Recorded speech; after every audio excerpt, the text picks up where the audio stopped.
Okay, let's get started. How much money do you need in retirement? When most people are asked this, they answer, well, I don't know enough. That's exactly where the problem starts. I've been running these numbers for years.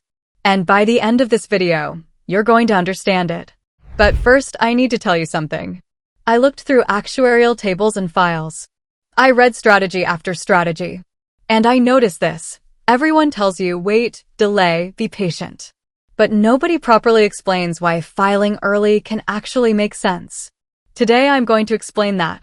Let me start with an analogy because we're going to build everything on top of it. Think of Social Security like a faucet. There's a pipe inside the wall. That pipe has been filling up your whole life. Every year the pressure increased. If you wait until 70, maximum pressure. When the faucet opens, the water flows strong. Beautiful, but don't forget, that faucet is yours. You paid for it.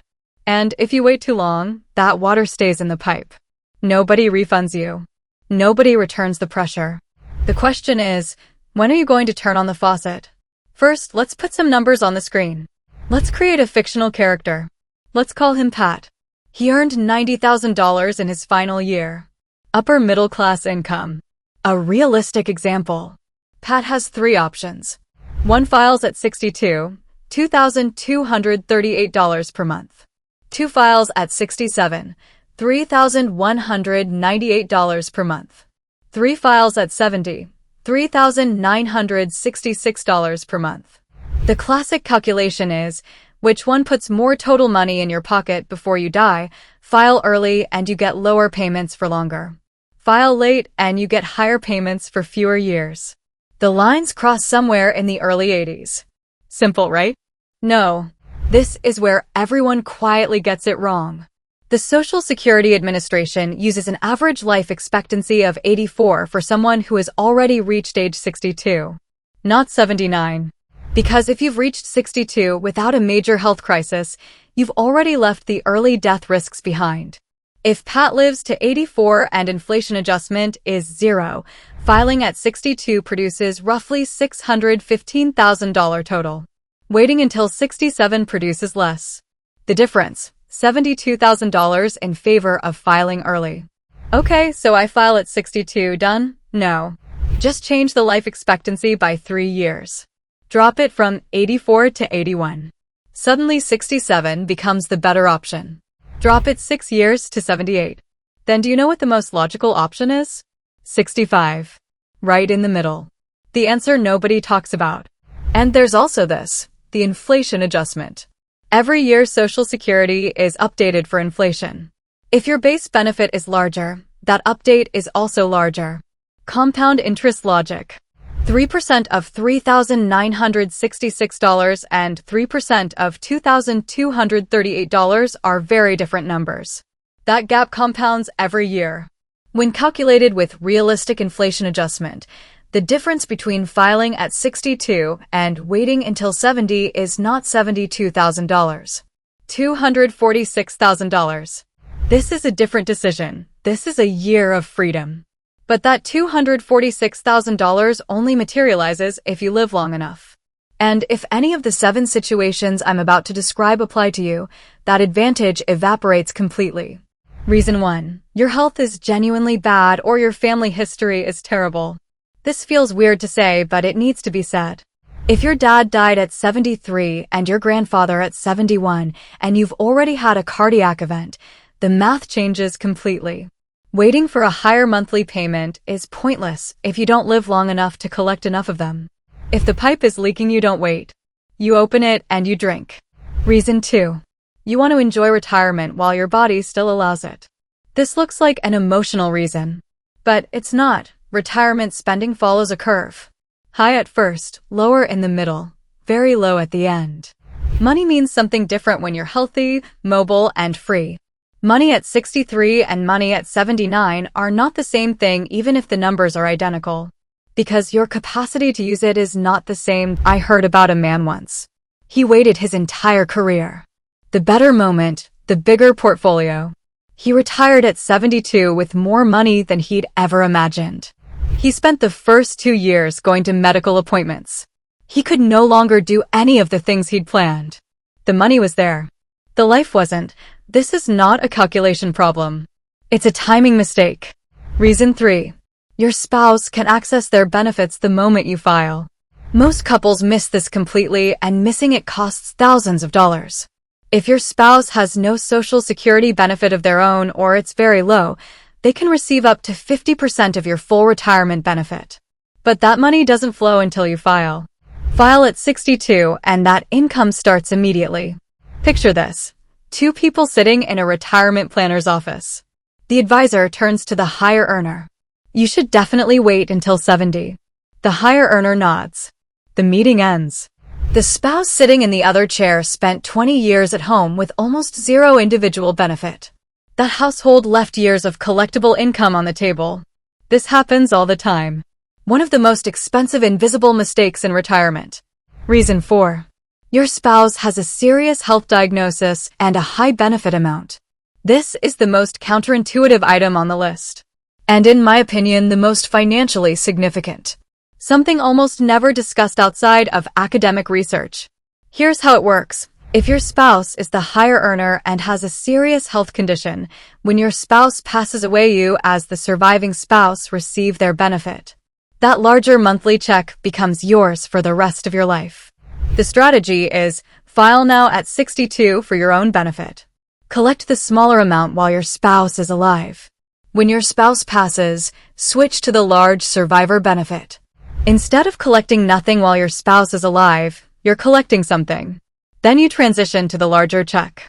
This is the scenario where early filing is most clearly logical regardless of almost any other variable. Reason 5. The stock market just fell off a cliff. This looks like a panic move. It's not. There is serious academic research behind it. If you're drawing down your portfolio in retirement and the market drops 40%, selling depressed assets to cover living expenses is genuinely and permanently damaging. Not just discomfort. You're making a loss permanent that would have recovered. Early Social Security creates a guaranteed income floor. You stop selling at depressed prices. You give your portfolio time to recover. The faucet becomes a pressure release valve for your investments. Here's the interesting part. If you haven't started drawing from your portfolio yet and the market collapses, you can turn on Social Security and use that monthly income to buy discounted stocks. While everyone is panic selling, you are buying. Funded by guaranteed government income. Somewhere a financial advisor is on the phone saying now is not the right time to make emotional decisions. You're buying index funds at 60 cents on the dollar. Reason 6. Taxes. Specifically the tax torpedo. Up to 85% of your Social Security income can be subject to income tax if your total income exceeds certain thresholds. Most people know this vaguely. Almost nobody thinks about it from a planning angle. If you're currently in a low-income period, maybe between jobs, maybe you're retired but required minimum distributions haven't started yet, your current Social Security income might be taxed very lightly. Maybe not at all. After age 73, required minimum distributions from traditional retirement accounts begin. These significantly increase taxable income. If Social Security is already flowing at that point, you've collected years of lower taxed income before the big tax burden arrives. In the right circumstances, early filing is not an investment decision. It's a tax management decision. Reason 7. You simply need the money.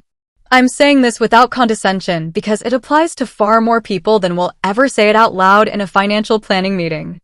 Life doesn't follow the model you built at 55. Medical bills arrive. Businesses fail. Pensions disappear. Family members need support. Things happen that weren't in the spreadsheet. Social Security exists as a foundational safety net. If you need it, using it is not failure. Not weakness.